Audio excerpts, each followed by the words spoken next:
Assalamualaikum warahmatullahi wabarakatuh.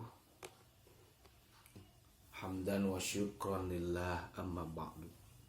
Rabbi shrah li sadri wa yassir li amri wahlul 'uqdatam min lisani yafqahu qawli. Ya Fattahu ya Alim, ya Fattahu ya Alim, ya Fattahu ya Alim.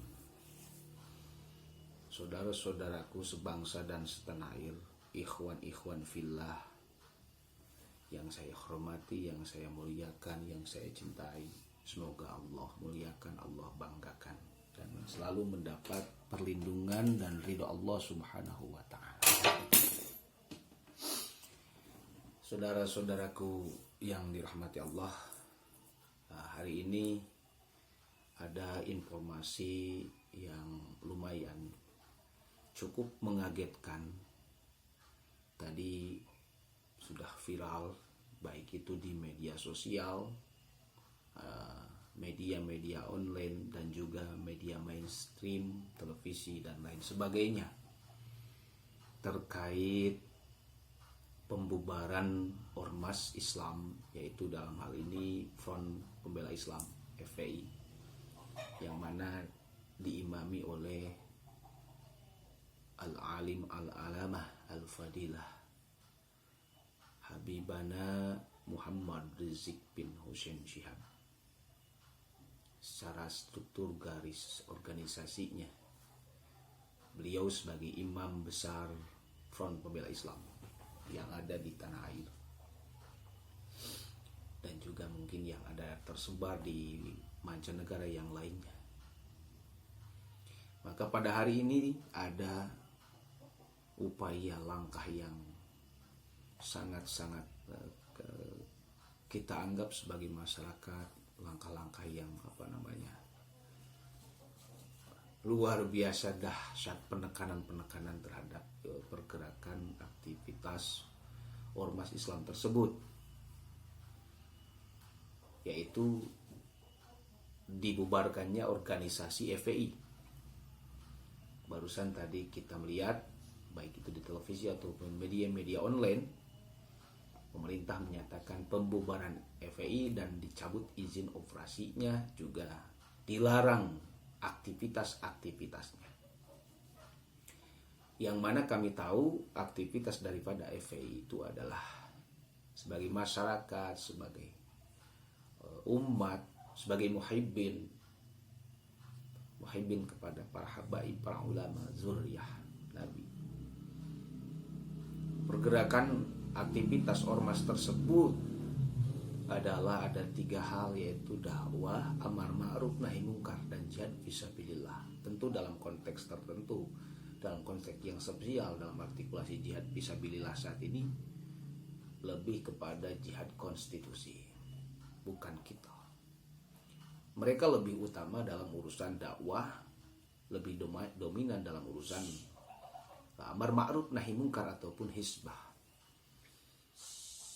ataupun bahkan juga aksi-aksi, kegiatan-kegiatan aktivis FPI itu, yaitu dalam urusan kemanusiaan, dalam urusan bencana, penanganan masyarakat yang kurang mampu, memberikan bantuan baik itu secara moral, material, juga lain halnya secara moral spiritual, membela kaum-kaum yang lemah dari kezaliman, dan juga terjun selalu di tempat-tempat bencana dimanapun itu terjadi di Indonesia.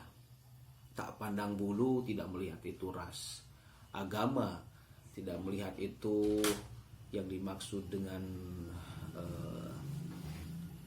beda agama, beda aliran, beda kelompok, beda ras, beda suku. Tidak. Kalau urusan kemanusiaan kita sama saja, kita akan selalu bantu. FPI itu selalu bantu. Akan tetapi pada hal ini mereka seolah-olah tidak melihat sisi-sisi hal tersebut. Entah apa yang ada dalam pikiran pemerintah pada saat ini yang begitu masif menghajar terus-terusan perjuangan FPI yang dipimpin oleh Habib Muhammad Rizik Syihab. Mulai daripada terasingkannya Habib Rizik Syihab, kemudian setelah kembali ada upaya-upaya yang lebih ekstrim lagi, dan kemudian terjadinya pembunuhan terhadap 6 anggota Laskar FPI sebagai pengawal Habib Muhammad Rizik Syihab waktu mau berangkat ke satu tempat pengajian, dan mereka meninggal dunia syahid insyaallah. Dan sampai saat ini belum mampu terungkap motif dan lain sebagainya, tujuannya. Kalau kita melihat apa salahnya itu laskar-laskar mengawal para ulama, mengawal habaib, lalu kemudian sampai tega dieksekusi oleh oknum tertentu, lalu kemudian disahkan itu sebagai pembunuhan yang legal, dan itu sudah mengiris dada kami sebagai umat Islam yang ada di Indonesia. Lalu kemudian beberapa hari kemudian setelah kejadian tersebut, Imam Besar Habib Muhammad Rizik Syihab ditangkap, ditahan dengan tudingan yang tidak masuk di logika kami, yaitu karena adanya kerumunan dan lain sebagainya. Padahal beliau sudah membayar 50 juta sebagai denda. Padahal kalau sudah membayar 50 juta ya sebagai denda, tentu tidak usah untuk dilanjutkan ke tahanan, tapi tetap dipaksakan. Dan mana ada hanya satu kepada Habib Rizik saja bersikap seperti itu. Dan kerumunan yang lain tidak pernah dipersoalkan, apalagi kerumunan yang bersifatnya kampanye, bersifatnya politik, bersifatnya itu urusan pemerintahan dan sebagainya. Padahal banyak sekali. Ya, kembali pada topik yang utama hari ini, yaitu dibubarkannya FPI. Dibubarkannya FPI tadi sudah kita lihat. FPI dibubarkan. Ini sebuah satu langkah yang luar biasa daripada pemerintahan, dan bagi kita umat Islam kita akan tonton. Apakah kawan-kawan kita di FPI akan semakin bergerak dengan ruhul jihadnya, ruhul dakwahnya, ruhul hisbahnya membara, ataukah setelah dibubarkannya FPI akan malah semakin menciut mengaji. Tapi saya yakin, karena orang-orang yang duduk di FPI saya kenal dan saya tahu mereka, prinsip mereka tertanam dalam hati mereka. FPI itu hanya sebatas kendaraan saja. FPI itu hanya sebatas jalan saja. FPI hanya sebatas nama untuk mereka kumpul-kumpul, menghimpun kekuatan dan mensolidkan barisan perjuangan agar lebih tertata dengan rapi sesuai dengan aturan yang berlaku di Republik Indonesia tercinta, dan juga tentu sesuai aturan daripada hukum syariat Islam. Nah, setelahnya FPI dibubarkan, justru akan ada banyak kekhawatiran karena perjuangan tidak akan pernah bisa dihentikan.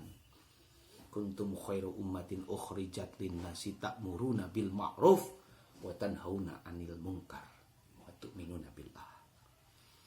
Dan pasti setiap waktu, setiap saat akan ada, tidak akan pernah berhenti orang-orang yang menggelorakan amar ma'ruf nahi munkar.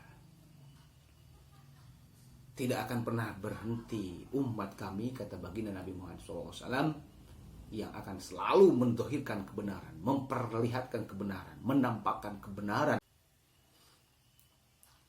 Demikian ikhwan fillah, saudara-saudaraku sekalian. Mudah-mudahan ini bisa dimaklumi. Saya pribadi sebagai masyarakat Republik Indonesia, sebagai umat Islam, merasa terenyuh FPI dibubarkan. Tapi kami yakin ikhwan di FPI tidak akan pernah mundur sedikit pun. Karena kita tahu FPI hanya sebatas kendaraan. Dari dulu sebelum ada FPI, perjuangan amar ma'ruf nahi munkar, dakwah dan juga jihad fisabilillah tentu akan selalu tetap berjalan. FPI hanya kendaraan. Ibarat begini, satu bis ditumpangi oleh ikhwan FPI, oleh umat Islam yang tergabung di FPI.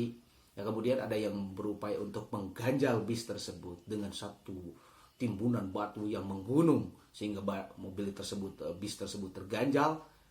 Saya yakin yang naik di bis tersebut tidak akan berhenti sampai di situ. Mobilnya berhenti, tapi mereka akan tetap terus berjalan. Bahkan mungkin gunung-gunung batu itu akan mereka naiki. Barangkali saja di sana ada emas, permata, intan, berlian, hasil daripada istiqomah dalam perjuangan Allah Subhanahu wa taala. Dalam tanda petik, emas permata itu bukan urusan haliyah, perkara duniawiyah, tapi tentunya adalah pertolongan Allah Subhanahu wa taala, fadlnya Allah Subhanahu wa taala, kemahaadilan Allah Subhanahu wa taala akan segera ditampakkan segera di bumi Republik Indonesia tercinta. Sekian. Assalamualaikum warahmatullahi wabarakatuh.